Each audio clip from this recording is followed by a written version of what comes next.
और एक नए वीडियो में आपका फिर से स्वागत है। इस वीडियो को पूरे ध्यान से और मन से दिल लगाकर देखें। आज के इस वीडियो में देखते हैं प्रभु परमेश्वर कौन से 7 तरीके से उसके लोगों से बात करता है।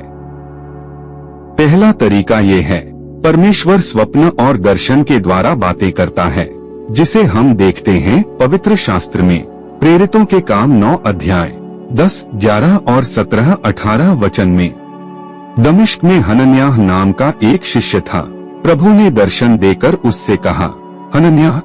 सो वह बोला, प्रभु मैं यह रहा। प्रभु ने उससे कहा, खड़ा हो और सीधी कहलाने वाली गली में जा, और वहाँ यहूदा के घर में जाकर तरसुस निवासी शाऊल नाम के एक व्यक्ति के बारे में पूछताछ कर, क्योंकि वह प्रार्थना कर रहा है। सो हनन्याह चल पड़ा और उस घर के भीतर पहुंचा, और शाऊल पर उसने अपने हाथ रख दिए और कहा, भाई शाऊल, प्रभु यीशु ने मुझे भेजा है, जो तेरे मार्ग में तेरे सम्मुख प्रकट हुआ था, ताकि तू फिर से देख सके और पवित्र आत्मा से भावित हो जाए।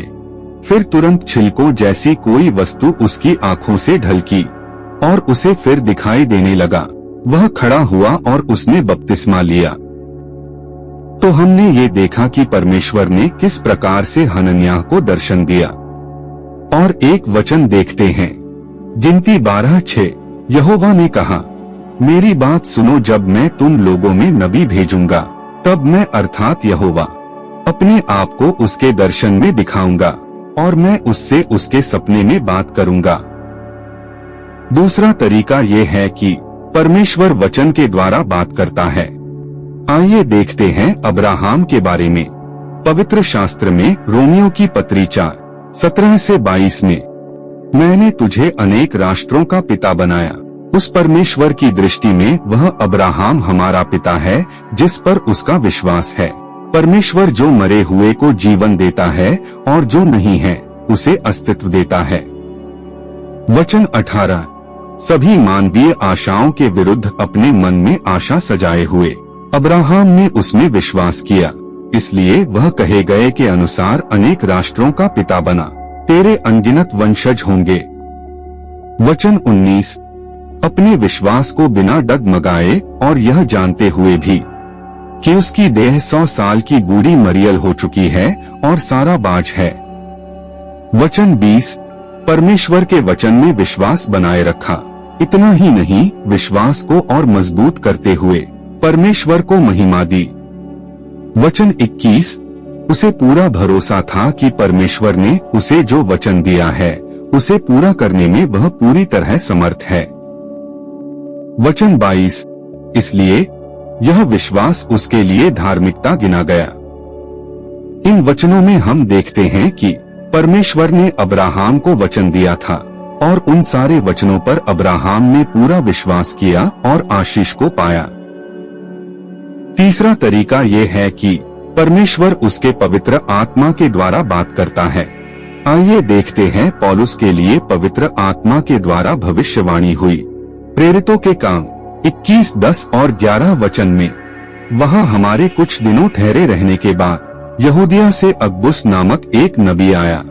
वचन 11, हमारे निकट आते हुए उसने पौलुस का कमर बंध उठाकर उससे अपने ही पैर और हाथ बांध लिए और बोला, यह है जो पवित्र आत्मा कह रहा है, यानी यरूशलेम में यहूदी लोग जिसका यह कमरबंद है, उसे ऐसे ही बांधकर विधर्मियों के हाथों सौंप देंगे।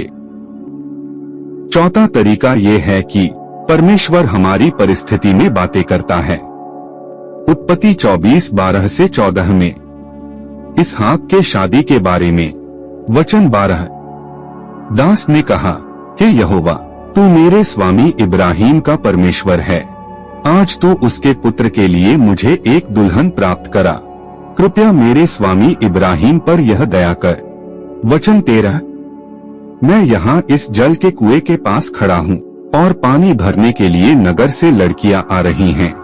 वचन 14, मैं एक विशेष चिन्ह की प्रतीक्षा कर रहा हूँ, जिससे मैं जान सकूं कि इसहाक के लिए कौन सी लड़की ठीक है।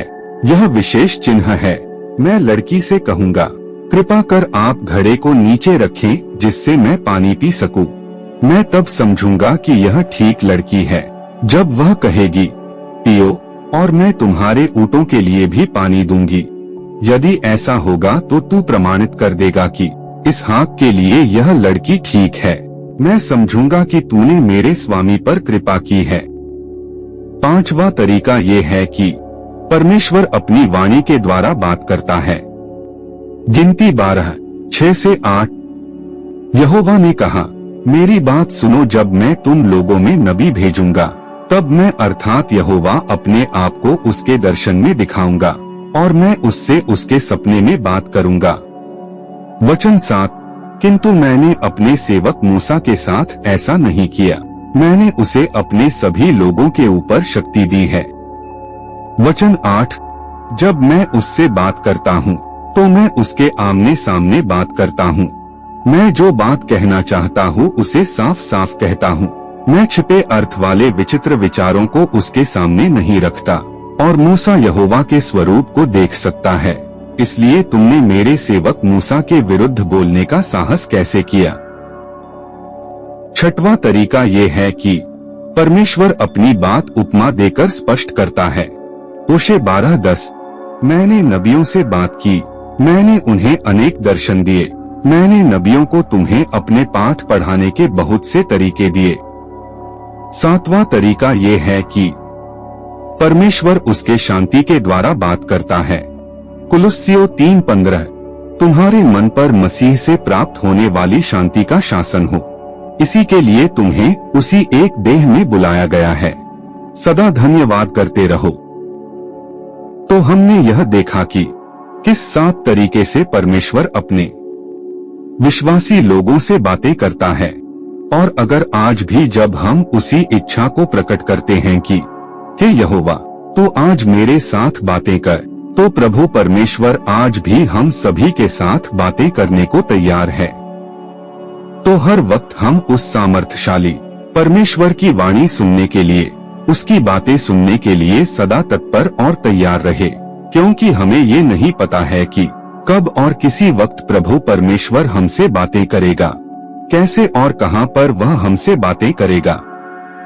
तो आइए विश्वास से प्रार्थना करें कि हे परमपिता परमेश्वर, आज हम यही तुझसे विनती करते हैं कि जो भी लोग आज इस वीडियो को देख रहे हैं, प्रभु यीशु, हमारी यही प्रार्थना है, तू इन सभी से आने वाले दिनों में बातें कर और तू अपनी इच्छा उनके जीवन में प्रकट कर और इन्हें तू अपनी स्वर्गीय आशीषों से भर। यीशु मसीह के नाम से इस प्रार्थना को करते हैं, आमीन। इस प्रार्थना के द्वारा अगर आपने आशीष पाई है तो अपने दोस्तों और रिश्तेदारों से भी इस प्रार्थना वीडियो को शेयर करें। ऐसे सामर्थ्य से भरी प्रार्थना के लिए कृपया हमसे जुड़े रहे और हमारे चैनल को सब्सक्राइब करें।